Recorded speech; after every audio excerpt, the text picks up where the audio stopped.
Yo, what's up mga paps? Bagong mod ng Rider 150, tie drag bike naman ang install natin sa GTA 5 Lite. Madali lang siya install, so sundan nyo lang yung steps natin. Let's go! Download lang natin ulit yung file dito sa ating DLSurf. So continue download, and as usual, meron niyang ads. So antayin lang natin yung 20 seconds na ads para ma-download natin. So wag nyo pong i-skip kasi hindi siya ma-download. Click natin yung free download. Yan, verify natin. I-check nyo yan. Then kapag check na, pwede na natin siyang i-download. Click download. Wait nyo lang mag-process. Then save again yung file. Zip file yan para ma-extract natin mamaya. Pwede nyo siyang i-save sa kahit anong folder. So dito sa akin sa GTA lang din na folder isi-save. So click nyo yung save. Then once na ma-download, mabilis lang yan kasi maliit lang naman yung file, extract na din natin siya. So locate nyo yung file, double click, so extract natin siya. Close muna natin to, extract, then sa same folder lang din. So close na natin yung zip file. Ayan yung pinaka folder natin.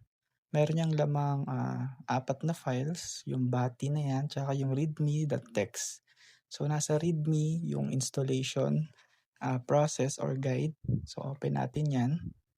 So dun nyo siya i-install kung ano yung nakalagay dyan. So go to 64E RPF levels GTA 5 vehicles RPF. So open natin yung open 4. Ayan. So wag kalimutan na i-edit mode natin.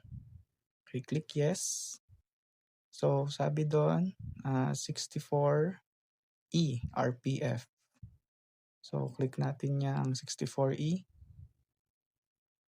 Okay, 64E RPF levels GTA 5, then vehicles RPF. So dyan natin lalagay yung file ng ating bati or nung Suzuki Rider.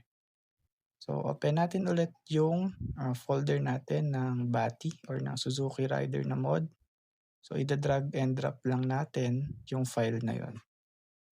Okay, so lagay lang natin sa gilid para ma-drag and drop. So select nyo yung tatlong yan except sa readme. Okay, then drag and drop natin sa vehicles RPF. Once okay na, i-close na natin yung ating open 4. Balik nyo lang sa read-only mode. Ayan.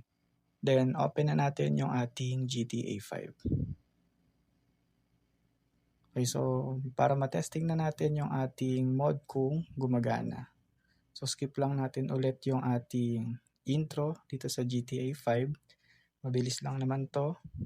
Then testing na natin yung ating mod.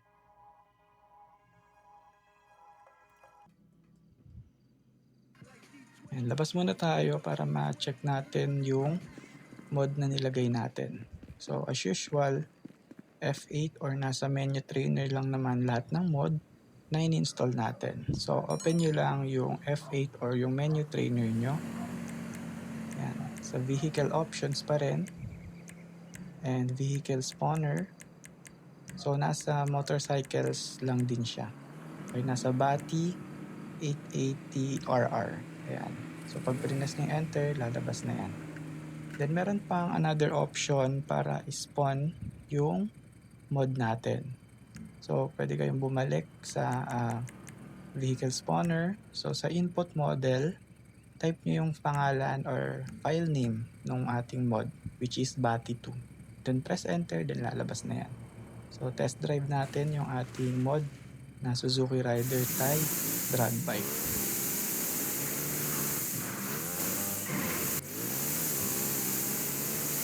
May natutunan kayo dito sa ating tutorial mga paps. Like, share, comment, and subscribe, and follow for more videos.